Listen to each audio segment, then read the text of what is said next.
Hello guys, good evening. कैसे हैं आप लोग? उम्मीद करता हूं कि इस कोविड-19 के दौर में आप लोग बहुत अच्छे होंगे और अपने स्वास्थ्य का देखभाल कर रहे होंगे।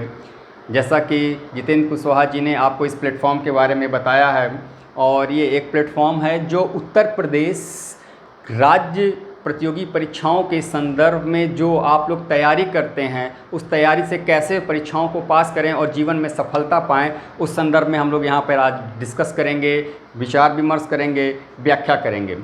इस के अंतर्गत मैं आपको पॉलिटिकल साइंस यानी कि पॉलिटी का जो जो कंसर्न होता है, उन पॉलिटी कंसर्न के संदर्भ में मैं बताऊंगा। आज का ये क्लास एक डेमो क्लास है। इस डेमो क्लास के अंतर्गत ये समझाया जाएगा या ये बताने की कोशिश करूंगा कि किस तरीके से कोई भी परीक्षा पास की जाती है, उस परीक्षा को पास करने के लिए क्या रणनीति होनी चाहिए, उस परीक्षा को पास करने के लिए क्या क्या ज़रूरतें होती हैं, और किस तरीके से आप परफॉर्मेंस करेंगे तो वो परीक्षा आप पास कर लेंगे। उम्मीद करता हूं कि इसको देखने वाले कोई पीसीएस का एग्ज़ाम दे रहा होगा, तो कोई यूपी ट्रिपल एसएससी का एग्ज़ाम दे रहा होगा, तो कोई एसएससी सीजीएल का दे रहा होगा, तो कोई रेलवेज़ का दे रहा होगा। मैं ये कोशिश करूंगा अपने इस विचार विमर्श डिस्कशन में कि ये पूरा का पूरा हर कंपटीशन का यद्यपि अलग अलग दृष्टिकोण होता है, अलग अलग तथ्य होते हैं, लेकिन मैं पूरी की पूरी को समाहित करने का प्रयास करूंगा। तो आइए देखते हैं कि किस तरीके से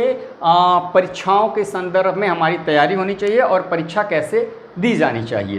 देखिए, तो सबसे पहले कोई भी अगर प्रतियोगी परीक्षा है,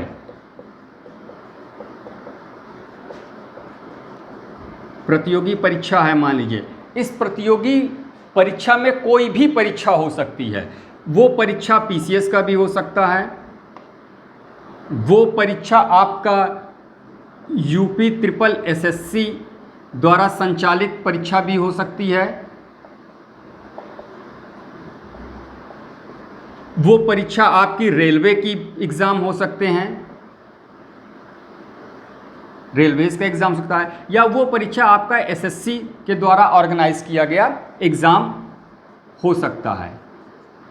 हर परीक्षा को पास करने के लिए, हर परीक्षा को क्रैक करने के लिए एक स्पेशल रणनीति की ज़रूरत होती है। वो रणनीति क्या हो, वो रणनीति कैसे बनाएं आप, इस संदर्भ में हम लोग अभी डिस्कस कर ले रहे हैं। जैसे मान लीजिए कोई भी परीक्षा हो, एनीवन कोई भी एग्ज़ाम होता है, तो उस एग्ज़ाम में आपको क्या चाहिए?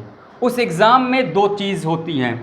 पहला चीज़ तो ये होता है कि आप कौन सा कंटेंट रखेंगे, कौन सी आप कंटेंट रखेंगे। दूसरी क्या होनी चाहिए, आपकी रणनीति क्या होनी चाहिए, रणनीति क्या होनी चाहिए, यानी कि विषय वस्तु और रणनीति, स्ट्रेटजी। कंटेंट यानी विषय वस्तु और रणनीति, इन दोनों का जब आप समन्वय करेंगे, इन दोनों के समन्वय से ही आप परीक्षा पास कर सकते हैं, परीक्षा पास कर सकते हैं। ये आपकी दो चीज़ हो गई, एक तो हो गया कंटेंट और एक हो गया रणनीति। अब मान लीजिए आप कोई भी एग्ज़ाम देने के लिए, ये तो हो गया एग्ज़ाम के संदर्भ में। अब मान लीजिए कि जो एग्ज़ामिनर होता है और दूसरा जो बच्चा एग्ज़ाम देता है, तो पहले आते हैं कि बच्चा एग्ज़ाम देता है, उसके संदर्भ में हम लोग क्या कर सकते हैं। तो मान लीजिए ये जो एक स्टूडेंट है, तो उसके दो पार्ट होंगे। अगर वो तैयारी करने जा रहा है तो उसके लिए उसको सबसे पहले का पहला आधार क्या बनता है, एक तो वो बनाएगा, अपनी तैयारी करेगा, ठीक, यानी प्रिपरेशन मैनेजमेंट करेगा, और दूसरा वो क्या रणनीति बनाएगा जिसके आधार पे वो, रणनीति नहीं बल्कि परफॉर्मेंस, उसकी परफॉर्मेंस क्या हो।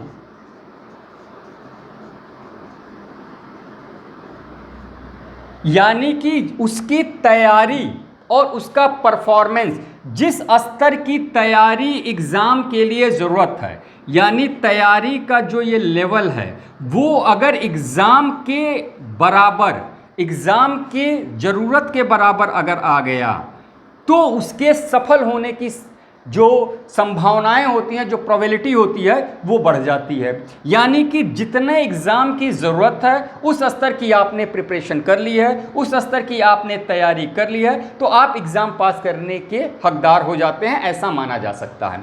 लेकिन यहाँ एक चीज़ दिक्कत होगी, एक चीज़ और है कि केवल तैयारी से ही एग्ज़ाम पास नहीं की जा सकती। आपकी तैयारी एग्ज़ाम के लेवल से अधिक भी है तो भी आप एग्ज़ाम पास कर लें, ये कोई ज़रूरत नहीं है। क्यों ज़रूरी नहीं है? क्योंकि आपकी तैयारी एग्जामिनेशन हॉल में परफॉर्मेंस में कन्वर्ट होती है कि नहीं होती है। आपको परफॉर्मेंस करना पड़ेगा, यानी कि आपकी जो तैयारी है और एग्जामिनेशन की ज़रूरत है, यानी कि एग्जामिनेशन के पेपर के अकॉर्डिंग आपकी तैयारी हो और उसी के अकॉर्डिंग आपने परफॉर्मेंस कर दिया हो, यानी आपने आंसर सबको सही तरीके से फिलअप कर दिया हो, सही तरीके से उसको गोला कर दिया हो, फिर जो रिजल्ट आएगा देयरफॉर आपका सिलेक्शन के चांसेस बढ़ेंगे। यानी कि एक लेवल की तैयारी हो और दूसरी लेवल की परफॉर्मेंस हो, इन दोनों का समन्वय आपको एग्ज़ाम पास कराएगा। अब आइए इन दोनों में एक एक स्तर पे हम देखते हैं कि बच्चों को क्या ज़रूरत पड़ती है और क्या आपको समझाना पड़ता है। आइए, तो जैसे तैयारी की बात आती है, जैसे कि मैंने अभी आपको पहले, इससे थोड़ी देर पहले, 2 मिनट पहले मैंने आपको बताया था कि कैसे कंटेंट और स्ट्रेटजी की बात आती है। तो कंटेंट और स्ट्रेटजी का जो पार्ट है वो आपके तैयारी का पार्ट है, तैयारी यानी प्रिपरेशन का पार्ट है।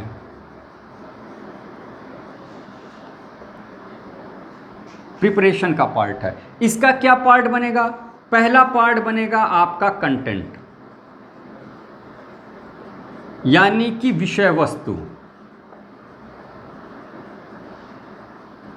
विषय वस्तु में का मतलब ये हो गया कि हम क्या क्या पढ़ें,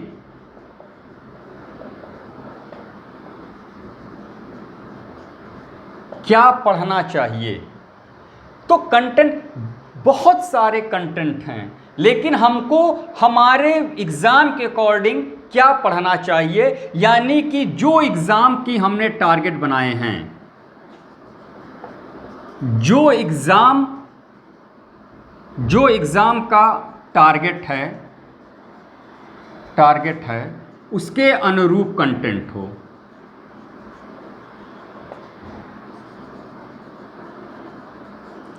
ऐसा ना हो कि एग्ज़ाम का सिलेबस कुछ हो और हम पढ़ कुछ रहे हों, यानी कि हमको उसकी पूरी की पूरी पाठ्यक्रम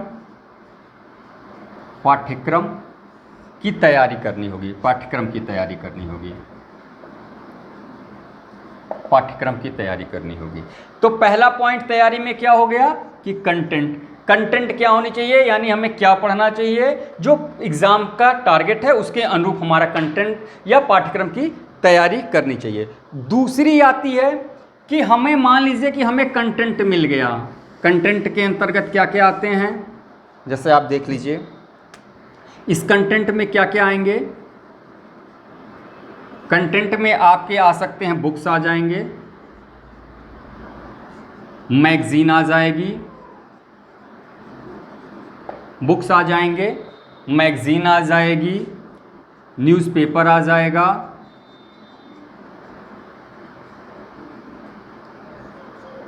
बुक्स आएंगे, मैगजीन्स आएगी, न्यूज़पेपर आ जाएगा और नोट्स आ जाएंगे।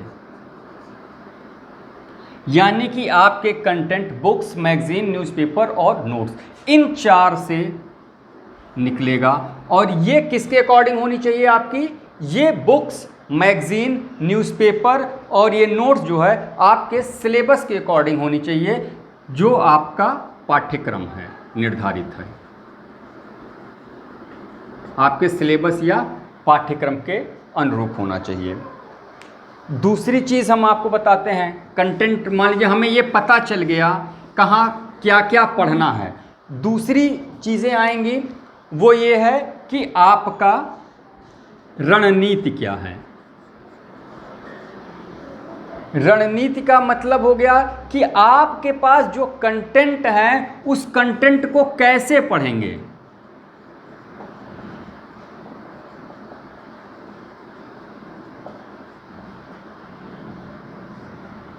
जो रणनीति है उसका मतलब हुआ कि उस कंटेंट को कैसे पढ़ना चाहिए। इस कंटेंट को पढ़ने का मतलब 2-3 चीज़ों में आपको देखना पड़ेगा। पहला, हम केवल फैक्ट्स पढ़ें या एनालिसिस पढ़ें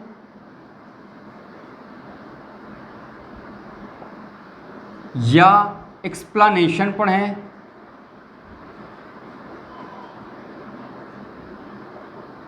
या इन तीनों का समन्वित रूप पढ़ें। भाई कैसे पढ़ें? हम केवल फैक्ट कलेक्शन करते चले जाएं, या हम केवल उसका एनालिसिस पढ़ते चले जाएं, या हम एक्सप्लेनेशन पढ़ते चले जाएं। आप देखिए अक्सर जो ऑब्जेक्टिव्स पेपर होते हैं उसमें फैक्ट्स की संख्या अधिक होती है, लेकिन ये फैक्ट्स आपको याद नहीं होते। वो याद इसलिए नहीं होते क्योंकि आप उसके साथ एक्सप्लेनेशन के साथ उसकी एनालिसिस नहीं किए होते हैं। यानी कि हम कोई भी एग्ज़ाम दें, जैसे हमसे ये पूछ ही लिया जाए, सिंपल सा भी कोई एक सवाल पूछ लिया जाता है कि मान लीजिए हमसे ये पूछ लिया जाए कि मनुष्य के हाथ में कितनी उंगलियां हैं। एक बहुत सामान्य सा मैं बात कह रहा हूँ, 10 उंगली है, 20 उंगली है, ठीक है। अब हमको पढ़ना है या 15 उंगली है या 5 उंगली है। अब उसने पूछा कि मनुष्य के हाथ में कितनी उंगलियां हैं। हम सिर्फ ये कहें कि कितनी उंगलियां हैं मानव शरीर में, तो वो 20 हो जाएंगी, ठीक। हम ये कहें कि हाथ में कितनी हैं, तो वो 10 हो जाएंगी।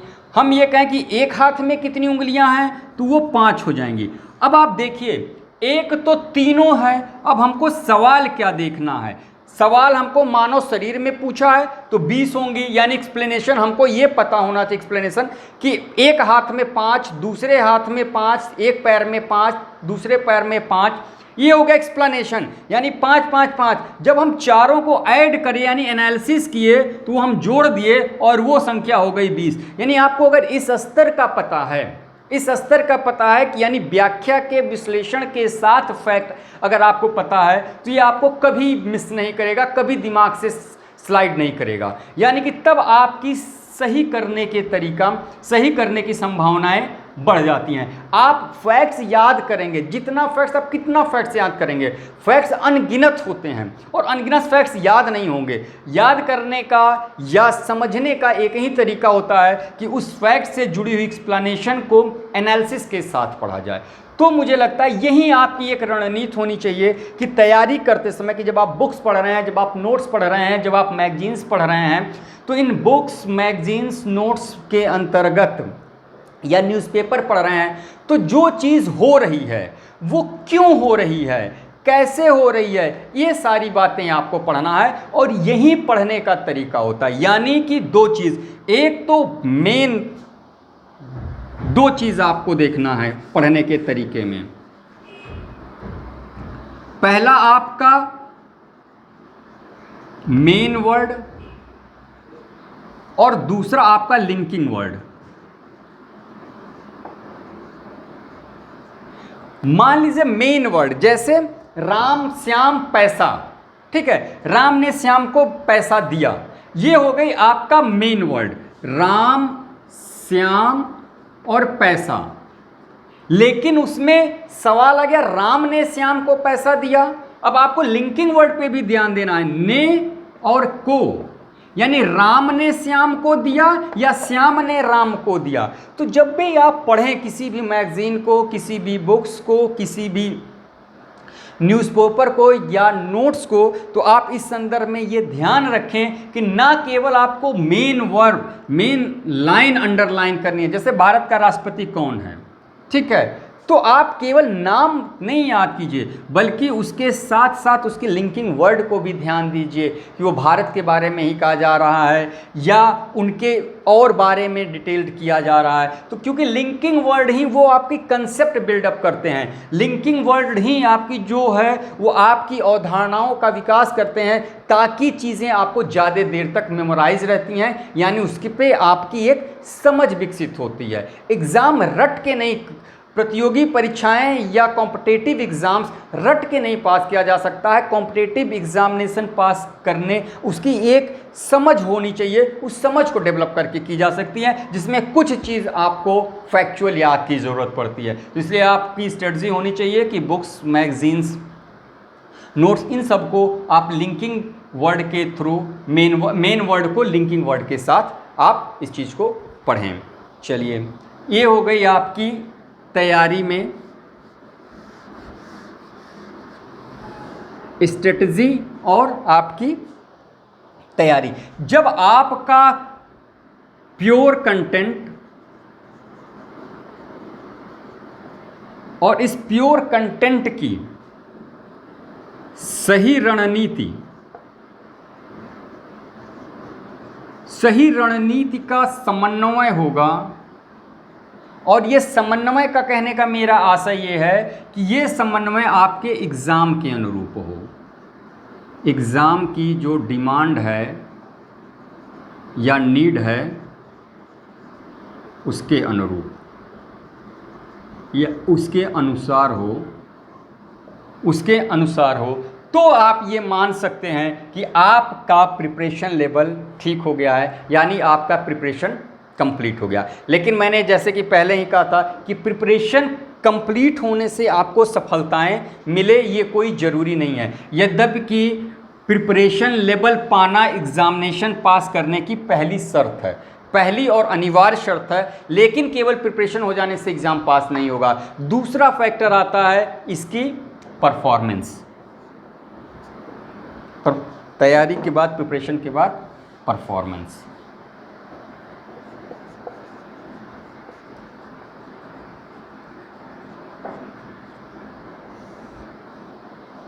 अब देखिए परफॉर्मेंस में क्या है, परफॉर्मेंस में दो चीज़ है। परफॉर्मेंस का सारा चीज़ आपका स्टार्ट होता है और ख़त्म होता है on the day of examination, यानी एग्जामिनेशन के दिन। एग्जामिनेशन के दिन कहने का मतलब during the examination, during the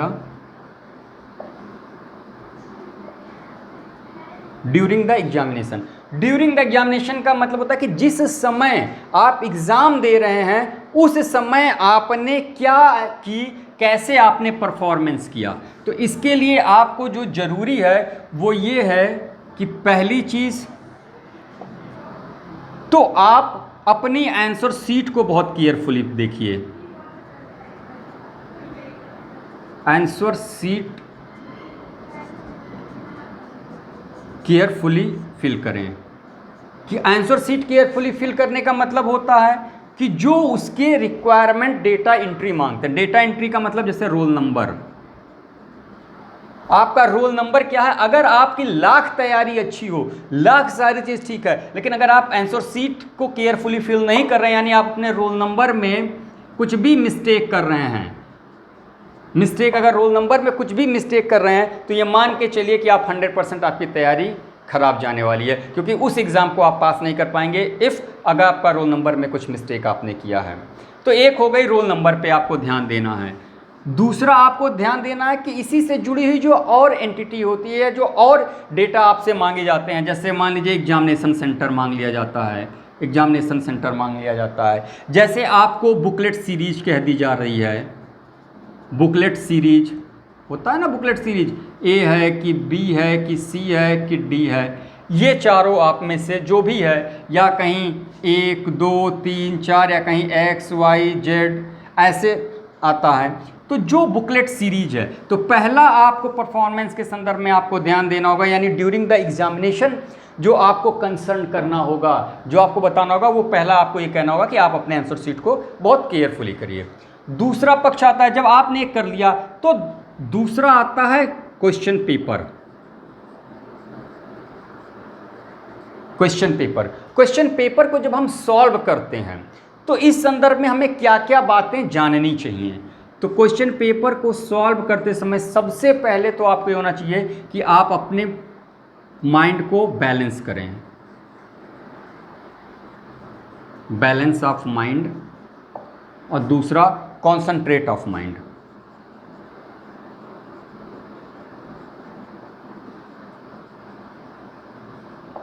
ठीक है, पहला आप अपने दिमाग को, मन को, चित्त को स्थिर करें, संतुलित करें, और दूसरा पेपर पे आप अपने दिमाग को कंसंट्रेट करें। जब आप अपने मन को, चित्त को, अपनी मन स्थिति को संतुलित करके एकाग्रित करेंगे तो उससे होगा क्या कि आप अपने पेपर को अच्छे से रीड कर पाएंगे, अच्छे से रीड करेंगे, उसको समझेंगे, रीड करेंगे, पेपर की अच्छी समझ होगी, यानी अंडरस्टैंडिंग होगी, और फिर उसके अकॉर्डिंग आप आंसर चूज करेंगे। तो जब आप इस अच्छे से समझ के, रीड करके आंसर चूज करेंगे तो ये सही होने की प्रोबेबिलिटी काफ़ी ज़्यादा होगी। दूसरी चीज़ आपको क्या करना है, आपको 2-3 चीज़ ध्यान देना है। जब आप क्वेश्चन पेपर को पढ़ते हैं तो बहुत स्लाइटली आदमी पढ़ता है, बहुत जल्दी में पढ़ता है, तो उसको जल्दी में ना पढ़ें, या अगर आप पढ़ते हैं तो कम से कम एक पेंसिल लिए रहें और उसमें कौन नहीं है। तो कभी कभी होता है कि आप हाँ कौन है करके चले जाते हैं, नहीं को मिस कर जाते हैं। इनमें से कौन सही है, तो जहाँ भी नहीं और है तो नहीं के चीज़ों को आप अंडरलाइन कर लीजिए, यानी इसमें पूछ रहा है कौन नहीं है। तो पेपर की जो टर्म है, और ख़ासकर मैं जो लिंकिंग वर्ड पे जो मैंने फोकस किया था, वो लिंकिंग वर्ड जितना आपको पढ़ने की आदत की स्ट्रेटजी बनेगी, वहीं लिंकिंग वर्ड आपको यहाँ क्वेश्चन पेपर सही से पढ़ने की आदत डालेगी। आप वहाँ चाहे जितना फैक्ट याद कर लें, अगर आपको लिंकिंग वर्ड के साथ पढ़ने की आदत नहीं है तो निश्चित रूप से क्वेश्चन पेपर में आप पढ़ने में कहीं कहीं मिस्टेक करते हैं, और लगभग 5%, 3%, 4% क्वेश्चन ऐसे होते हैं जिसको आप ह्यूमन एरर करके चले आते हैं, यानी आते हुए सवाल को आप गलत करके आते हैं और कहते हैं वो सिर्फ इसको तो यार देखा ही नहीं मैंने, वो सिर्फ पूरा विकल्प मैंने पढ़ा ही नहीं। तो हमेशा आप लिंकिंग वर्ड को पढ़िए, ध्यान से पढ़िए, और किसी भी विकल्प को आंसर देते समय कितना भी आसान सवाल हो, उसके चारों विकल्प यानी ABCD बिना चारों पढ़े किसी पे टिक मत कीजिए, क्योंकि क्वेश्चन टफ क्वेश्चन से नहीं होता, क्वेश्चन आसान और टफ उसके विकल्प से होते हैं कि उसने अपने विकल्प में कौन कौन से क्वेश्चन या कौन कौन से टॉपिक रखे हुए हैं। तो इस आधार पे आपको ये करना है कि आपने अपनी स्ट्रेटजी बना ली, आपने अपने न्यूज़पेपर को, आपने अपने क्वेश्चन पेपर को पढ़ा, सही से पढ़ा, और एट लीस्ट आप गोला जब करके आते हैं तो आप अपने क्वेश्चन से मिलाते जाइए, गोला करते हैं, यानी कि आपकी प्रिपरेशन जब आंसर से आपके क्वेश्चन पेपर के थ्रू आंसर सीट पे फिल कर लेंगे, यानी आपकी लेवल की तैयारी और ड्यूरिंग एग्ज़ाम परफॉर्म कर देंगे, तो डेफिनेटली निश्चित रूप से कहा जा सकता है कि आप सफल होंगे। ये है किसी भी एग्जामिनेशन यानी किसी भी प्रतियोगी परीक्षाएं, चाहे वो PCS की दे रहे हों, चाहे UP SSC की दे रहे हों, चाहे रेलवे की दे रहे हों, चाहे SSC एग्ज़ाम दे रहे हों, किसी भी एग्ज़ामिनेशन के जो प्रिपरेशन कैसे किया जाए, उसका कैसे तैयारी किया जाए, ये एक ओवरऑल ये आपका एक लुक है। अब आइए हम इसमें देखते हैं क्या होता है।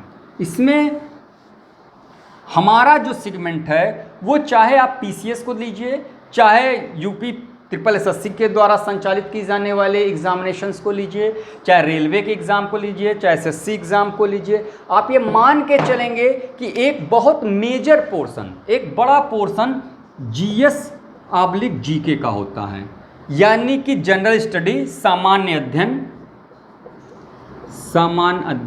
या सामान्य ज्ञान का होता है।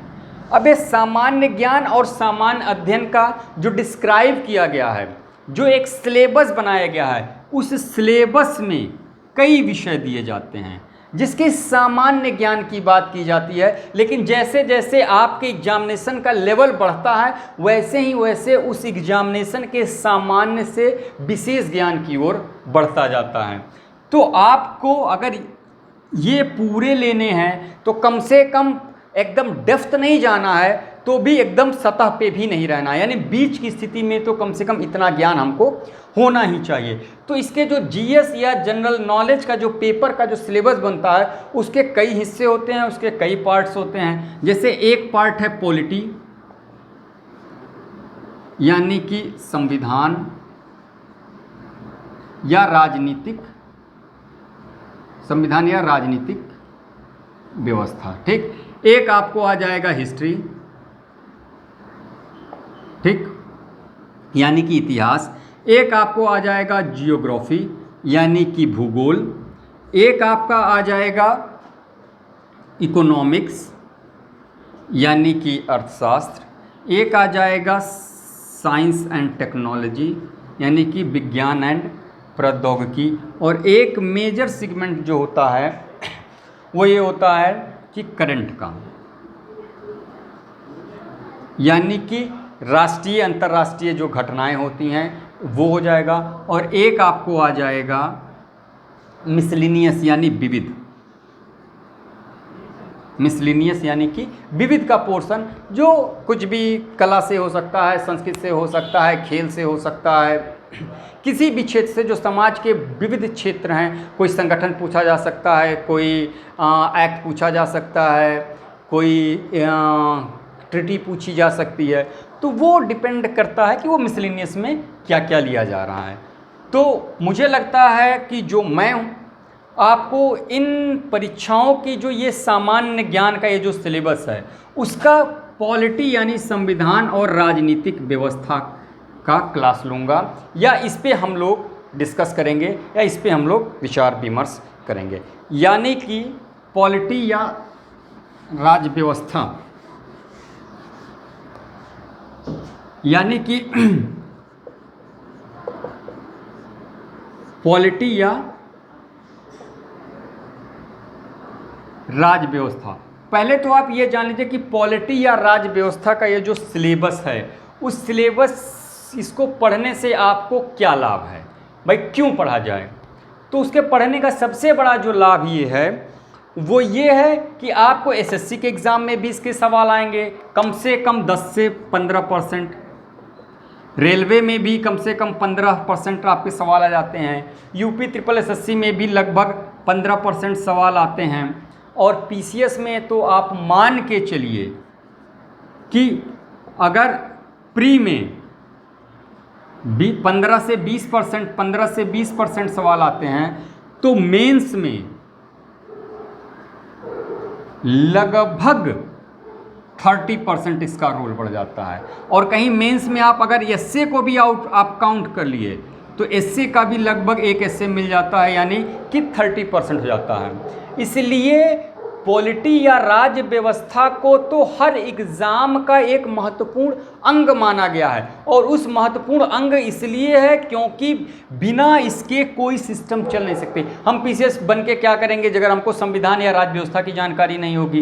क्यों? क्योंकि इसी के द्वारा सिस्टम हमारा संचालित होता है, इसी के द्वारा हमारी राजनीतिक व्यवस्था, हमारा सामाजिक व्यवस्था चलायमान होता है, कानून बनता है, कानून का इम्प्लीमेंटेशन होता है, इसके सोर्स के रूप में हमारा संविधान होता है। तो हम ये उम्मीद करते हैं कि जो भी सरकारी सेवा में आ रहा हो, चाहे वो छोटा पद पे हो चाहे वो बड़ा पद पे हो, उसको सामान्य राज्य व्यवस्था और सामान्य पॉलिटी की जानकारी तो होनी ही चाहिए, क्योंकि सामान्य जानकारी के अभाव में ना तो वो व्यवहारिक स्तर पे अपने क्रियाकलाप को कर पाएगा और ना ही फिर उसकी सैद्धांतिकता का वो क्या कहते हैं व्यवहारिक इम्प्लीमेंट कर पाएगा। तो इसलिए हम ये देख चुके कि पॉलिटी का हर एग्ज़ाम में रोल है, सब में 15 से 20% और पीसीएस में तो खासकर 30% तक का हर रोल है। और ऐसे पोस्ट जहां इंटरव्यू है तो ये आप मान के चलिए इंटरव्यू में तो ये संभव ही नहीं कि 20% आपको पॉलिटिकल इशू पे ना बात की जाए, चाहे पॉलिटिकल घटनाओं पे बात की जाएगी, चाहे पॉलिटिकल स्ट्रेटजी पे बात की जाएगी, चाहे पॉलिटिकल पॉलिसी पे बात की जाएगी, या उस दिन की किसी न किसी पॉलिटिकल न्यूज़ या खबरों पे बात की जाएगी। तो जब आप इस चीज़ को जाने रहेंगे, अच्छे से जाने रहेंगे, तो उसकी सैद्धांतिक आधार पे अपनी व्याख्या को और सशक्त ढंग से रखेंगे और आपका इंटरव्यू निश्चित रूप से बहुत अच्छा होगा और अंततः इन सब के परिणाम स्वरूप आप सफल हो जाएंगे। तो मुझे लगता है आज का ये डेमो क्लास मेरे अपने बारे में बताने के बजाय एक एग्ज़ाम की रणनीति के बारे में, उस एग्ज़ाम की रणनीति में आपको क्या छोटी छोटी बातों को ध्यान रखना है उसके बारे में रहा। और चूंकि मेरा जो विषय पॉलिटी है और मुझे पॉलिटी पढ़ाना है, तो इस पॉलिटी का क्या यूटिलाइजेशन रहा, क्या उपयोग रहा, क्यों हम पढ़ना चाहते हैं, ये हम बताया गया। तो मुझे लगता है कि अगली बार से जो हमारा नेक्स्ट क्लास होगा वो संविधान का क्लास होगा और हम लोग उस दिन से अपना नेक्स्ट क्लास से पढ़ाई शुरू करेंगे। तो मुझे लगता है कि हमारा क्लास जो है अल्टरनेट डे पे रहेगा, एक दिन छोड़ के रहेगा, आज हुआ तो कल छोड़ के परसों रहेगा, तो अल्टरनेट डे पे आएगा। तो मुझे लगता है आज के लिए बस इतना ही करते हैं। ओके दोस्तों, थैंक यू, नमस्कार।